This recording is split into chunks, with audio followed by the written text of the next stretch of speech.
Mobile phone কেড়ে নেওয়ার কারণে বাবাকে হত্যা করছে তার নিজের ছেলে। কি অবাক লাগতেছে? অবাকের কিছু নাই, এটাই বাস্তব, এটাই ঘটে গেছে। ছেলে মোবাইলের প্রতি আসক্ত হয়ে গেছিল। কাজ নাই, কাম নাই, কিছু নাই, শুধু মোবাইল নিয়ে পড়ে থাকতো। কিছু কিছু ছেলে আছে বা মেয়েরা আছে বা বাচ্চারা আছে, মোবাইল দিয়ে গেম খেলে বা কার্টুন দেখে বা ভিডিও দেখে, যাই হোক কিছু না কিছু করে ফোন দিয়ে।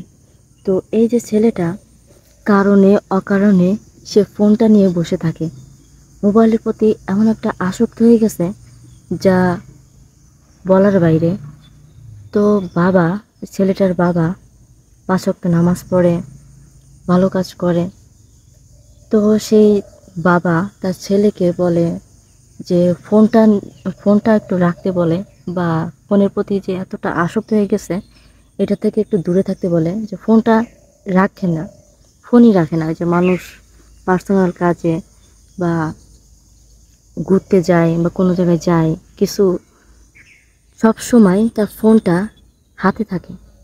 সে এতভাবে আসক্ত হয়েছে বলার বাইরে, একটা নেশাগ্রস্তর মতো হয়েছে।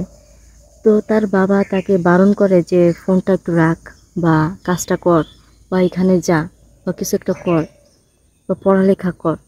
যদি কিছু করতে বলে তখন তার বাবার প্রতি ক্ষিপ্ত হয়ে যায়, আর সে তার বাবা বা মা বা ভাই বোন কারো কথা শোনে না। ফোনের কথা বললে সে রাগ হয়ে যায়। তো প্রতিটা বাবা মা তার সন্তানের ভালো চায়। সেই ছেলেটার বাবা সে সন্তানের ভালো চাইছিল।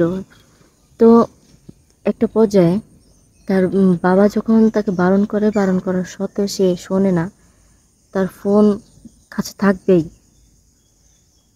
ফোনের প্রতি যে আসক্ত ছিল, সে আসক্ত তাকে এমনভাবে গ্রাস করছে যে তার থেকে বেরোনোর কোনো উপায় ছিল না তার। তো সেই ছেলেটা ফোনের প্রতি এত আসক্ত হওয়ার কারণে তার বাবা বারবার বলে যে ফোনটা রাখ বা কিছু একটা কর, এমন ধরনের কথাবার্তা বলে। কিন্তু সেই ছেলে কোনো কথাই মানে না, কোনো বাধাই মানে না, কিছুই মানে না, তার বাবা মা কারোর কথাই শোনে না। সেই ছেলেটাকে বারণ করার সত্ত্বেও এগুলো করার পরে তার বাবা একটা সময় ক্ষিপ্ত হয়ে যায়, রাগ হয়ে যায় যে আমি তোরে বারণ দিচ্ছি, তুই কেন বারণ শুনিস না, বা এটা কেন করিস না। সবসময় তো আর ছেলে মেয়ে বসে থাকে না, কিছু না কিছু তো করতে হয়, কাজকাম করে বা কোনো জায়গায় হাঁটাচলা করে বা কোথাও বেড়াইতে যায়, এমন ধরনের কিছু একটা আছে। তো সে ফোন নিয়ে বসে থাকে সবসময়। তো রাগ করে তার বাবা সেই ছেলেটার কাছ থেকে ফোন নিয়ে নেয়। নেওয়ার পরে সেই ছেলেটা অনেকটা রাগ হয়ে যায়, কিন্তু তখন আর কিছু বলে না তার বাবাকে। না বলার পরে যখন সন্ধ্যার দিকে তার বাবা নামাজ পড়তেছে, জায়নামাজে নামাজ পড়তেছে, তখন সেই ছেলেটা পেছন থেকে ছুরি নিয়ে এসে, ছুরি আনছে, আনার পরে সেই ছেলেটা তার বাবাকে ইচ্ছা মতো কোপায়, ইচ্ছা মতো। তখন সে জায়নামাজটা রক্তে লাল হয়ে যায়, আর তার বাবা সেখানেই মারা যায়। তারপর যখন সেই ছেলেটা তার বাবাকে হত্যা করলো, হত্যা করার পর ওইখান থেকে পালায় যায়। যাওয়ার পরে গ্রামের লোকজন আসে, আসার পরে তার বোন আসে, যেহেতু বোনকে বিয়ে দিয়ে দিছে। তো বোনটা আসে, সবার কাছে সাংবাদিকরা জিজ্ঞেস করে যে তার বাবার সাথে কোনো দ্বন্দ্ব আছে কিনা বা কোনো কিছু আছে কিনা, শত্রুতা আছে কিনা, এই জন্য হয়তো তার বাবাকে হত্যা করছে। তারপর এলাকাবাসীও বলল বা তার মা বলল, তার বোন বলছে যে বাবার সাথে তার কোনো শত্রুতা নাই, শুধু একটা কারণ ছিল, সেই কারণটা হলো সে ফোনের প্রতি আসক্ত হয়ে গেছিল। কারণে অকারণে সে ফোনটা নিয়ে বসে থাকতো, কোনো কাজ কাম করতো না, পড়ালেখা করতো না, কিছুই করতো না।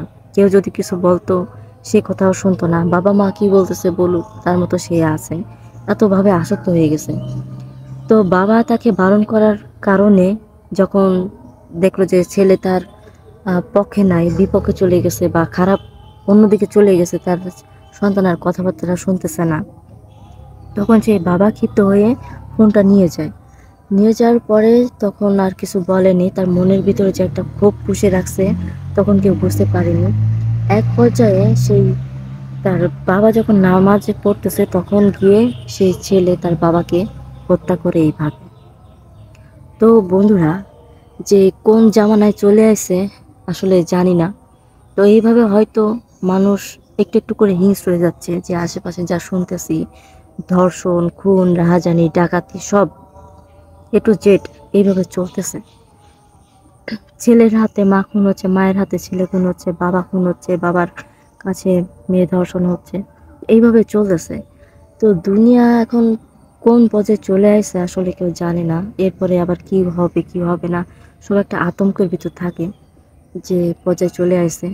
তো জানি না এরপর আবার কি খবর নিয়ে আসবো, কি সংবাদ দেবো তোমাদের, আমি নিজেও জানি না। তো বন্ধুরা, ভালো থেকো, সুস্থ থেকো, আল্লাহ হাফেজ।